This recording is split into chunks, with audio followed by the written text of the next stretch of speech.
बहुत टाइम बाद हमने डिसाइड किया कि चलो कुछ कहीं चलते हैं, कुछ ना कुछ लेने हैं। हम ऑटो में बैठ के देखा ऑटो ड्राइवर ही नहीं है। पहले स्टार्टिंग में ही हमारे साथ ये फ़नी चीज़ हो गया। हम पहुंच गए, शॉपिंग कर लिया। उसके बाद हमें भूख लगी, कुछ कुछ खाया हमने जो जो हमें मन किया। उसके बाद हम पहुंच गए मार्केट। मार्केट में कुछ हमने लिया नहीं, बिकॉज ये सारी मम्मी लोग की जैसी चीज़ें थी, वहाँ से हमने कुछ परचेस नहीं किया। फिर हम डिसाइड कर रहे थे कि मॉल चलते हैं, कौन सा मॉल जाए। और ये हमारी साक्षी बस देख रही है मैं अपने कहाँ कौन सा मॉल पास पड़ेगा। उसके बाद फिर हम चलते जा रहे थे। फिर हम सोचते मॉल थोड़ी दूर है, ऑटो से ही जाएंगे। लिफ्ट लिया हमने फिर, और लिफ्ट लेने के लिए भी कोई ऑटो आसानी से नहीं मिला, तो फाइनली एक ऑटो मिल गया और हम फिर मॉल पहुंच गए। मॉल पहुंचने के बाद भी देवश्री को लग रहा था डर, फिर भी उसकी मस्ती रुकनी नहीं चाहिए।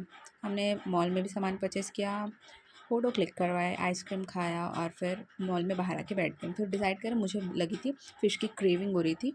फिर हमारी मैप वाली मैडम देख रही थी कि कहाँ पे यहाँ पे नॉनवेज होटल पास मिलेगा। फिर फाइनली ये सब वेट करते करते करते करते ऑटो से आते आते आते आते, लेकिन हम ऑटो में नहीं भाई, हम आ रहे थे पैदल।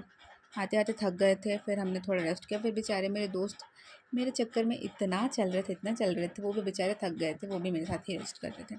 उसके बाद फाइनली थोड़ी दूर और चल चलते हम पहुँच गए होटल 786। वहाँ मैंने ऑर्डर किया अपने लिए फ़िश बिरयानी। बेचारे मेरे दोस्त, उनका बहुत बहुत शुक्रिया जो वेज है और इस नॉन वेज वाले होटल में आए हैं।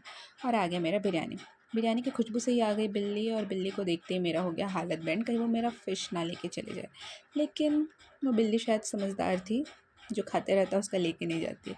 और फिर ये सब होने के बाद इन लोग को लगी भूख और ये खा ले अपना गुप्त। इसके बाद हम फिर आ गए अपने रूम। Guys bye bye.